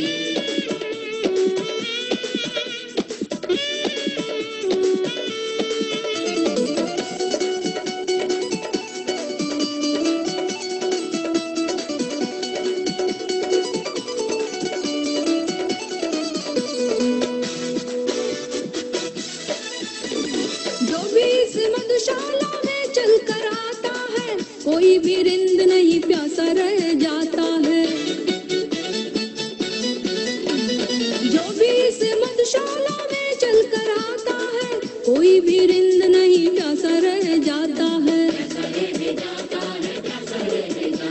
जो भी इस मधुशाला में चल कर आता है, कोई भी रिंद नहीं प्यासा रह जाता है। ऐसी महफिल है सजी, ऐसी महफिल है सजी, देखने तमाम चले, देखने तमाम चले, देखने तमाम चले, देखने तमाम चले, ऐसी महफिल है सजी, देखने तमाम चले। दिन चले रात चले, दिन चले रात चले, सुबह और शाम चले, ओशो के मैखाने में ध्यान का जाम चले, ओशो के मैखाने में ध्यान का जाम चले। दिन चले रात चले, दिन चले रात चले, सुबह और शाम चले, ओशो के मैखाने में ध्यान का जाम चले, ओशो के मैखाने में ध्यान का जाम चले, ओशो के मैखाने में ध्यान का जाम चले।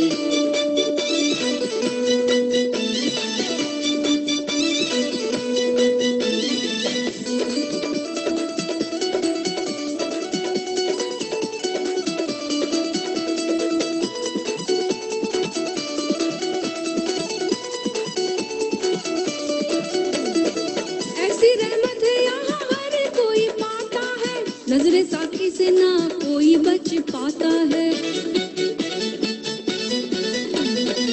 ऐसी रहमत है यहाँ हर कोई पाता है, नजरे साकी से ना कोई बच पाता है, कोई बच पाता है, कोई बच पाता है।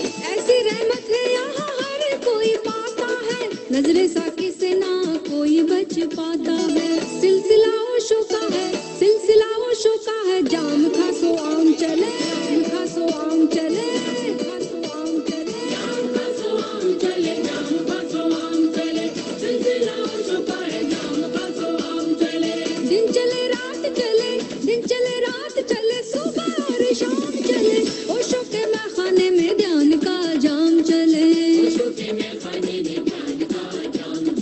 दिन चले रात चले, दिन चले रात चले, सुबह और शाम चले, ओ शाम। Thank you very much. See you tomorrow.